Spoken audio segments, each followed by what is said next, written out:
makes you feel alright. I'll get you anything, my friend, if it makes you feel alright.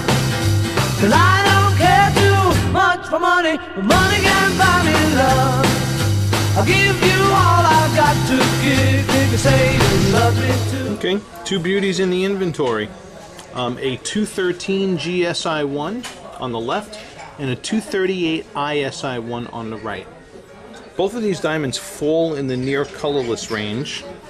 And in this lighting here, this is generally the lighting I would see any nuances in the differences in color. And looking at it like this, quite honestly, it's really tough. It is tough. And remember, the larger the diamond, the more color it will absorb too. Maybe we'll do a little shot against the flat white background to see how big the differences are in the more critical lighting environment. But brightness and contrast in these guys, both top of the line optics, both fall smack dab in the GIA Excellent, AGS Ideal, Zenith, both top of the line craftsmanship, picture perfect hearts and arrows. Beautiful stones that we're proud to feature in our signature line. Okay, so there's your brightness and contrast. Now we're going to look at sparkle scintillation. That'll be pretty much very similar too. Okay. Beautiful. Our dimmer spotlighting here, showing us sparkle scintillation.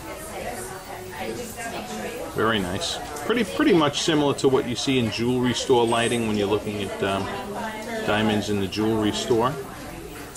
Okay.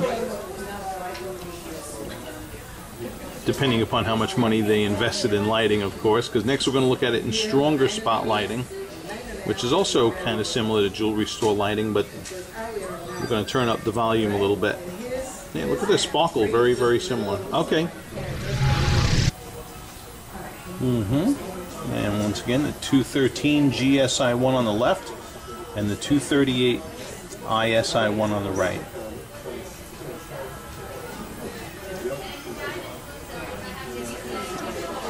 And you can see the little bit of size difference on the 238.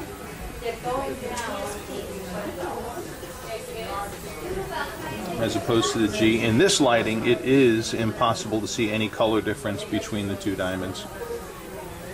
That's for sure.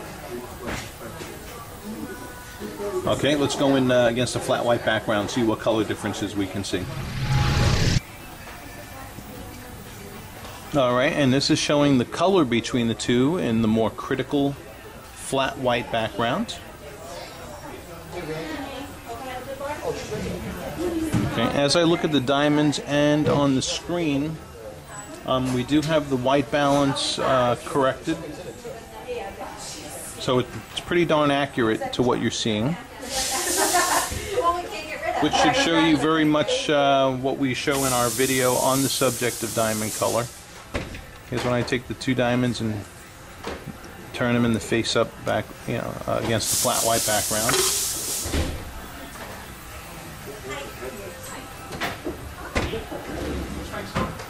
Okay.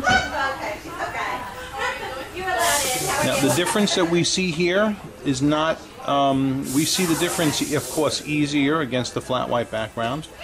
Not so easy when we're against a neutral backdrop.